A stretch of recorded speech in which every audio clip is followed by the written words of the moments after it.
Depuis l'arrivée du Duster, puis du Logi permettant à leurs propriétaires de rouler sans attirer les regards moqueurs, les autos pionnières de l'aventure Dacia avaient pris un coup de vieux.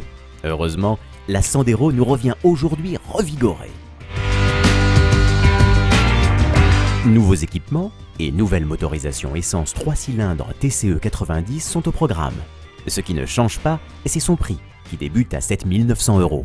Un prix plancher rendu possible grâce à des astuces de fabrication. Entre la nouvelle Sandero et la nouvelle Logan, on a beaucoup plus de pièces communes que dans les générations précédentes, puisque maintenant, toute la partie avant qui va d'ici jusqu'au milieu de la voiture, que ce soit l'intérieur ou l'extérieur, est complètement commun entre Sandero et Logan. Si maintenant je regarde les pièces communes avec les anciennes générations de voitures de la gamme Dacia, on est très proche sur la partie plateforme de Logi. Et donc on a plus de la moitié des pièces qui sont communes avec Logi. Extérieurement, la Sandero prend à peine un peu de volume. La longueur augmente de 38 mm, la largeur ne prend que 7 mm alors que la hauteur perd pour sa part 16 mm. Tout cela améliore l'aérodynamisme de l'auto. À l'avant, les optiques, les boucliers et la calandre évoluent en douceur pour ne pas trop bouleverser le genre initié par la marque.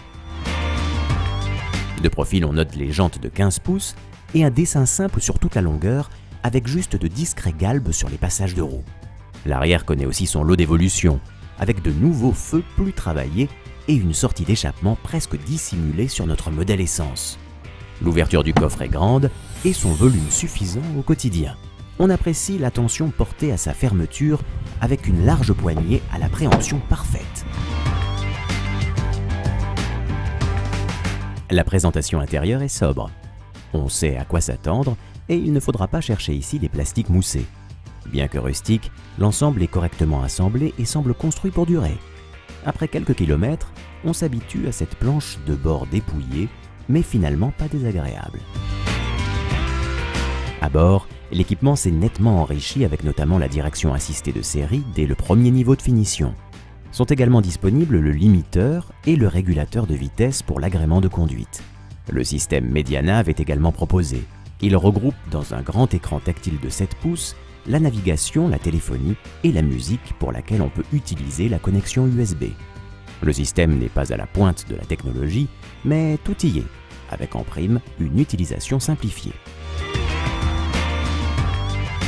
L'ergonomie reste cependant le parent pauvre de la Sandero. Les boutons pour activer le limiteur et régulateur de vitesse sont placés tout en bas de la console centrale et sont peu accessibles en conduisant. Ceci jouxte les lève-vitres électriques, tout aussi peu pratiques. On voulait garder les fondamentaux de la Logan, une grande voiture où on peut tenir à 5 adultes avec les bagages à un prix en rupture et à un niveau de fiabilité qui est très reconnu. On voulait corriger certains aspects, principalement le design extérieur, les motorisations, l'acoustique.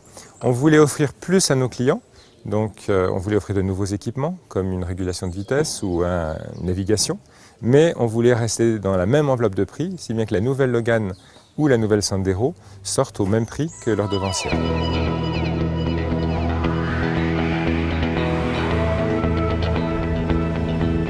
Notre Sandero est équipé du nouveau 3 cylindres de 90 chevaux, identique à celui proposé sur la Clio 4. Très souple en ville, ce petit moteur de 900 cm3 se retrouve à la peine dans le relief et sur le réseau secondaire où ses reprises manquent cruellement de vigueur. Il n'est pour l'instant pas équipé du start and stop, essentiellement pour des raisons de coût de production. Une touche éco est toutefois présente. Elle agit sur la cartographie moteur et sur la réponse à la pression de la pédale d'accélérateur. On remarque par contre la discrétion de la motorisation avec un son estompé. Malheureusement, les bruits aérodynamiques sont eux très présents. Pour une once de vigueur en plus, il ne faut pas hésiter à solliciter la boîte de vitesse qui accroche un peu. Dans les enchaînements, l'amortissement génère un roulis plus important que sur la majorité de la production actuelle. Sur de mauvais revêtements, les suspensions ont tendance à pomper, ce qui peut donner l'impression de sautiller. Le ressenti de conduite n'est pas celui d'une Clio, mais ce n'est pas non plus le même prix.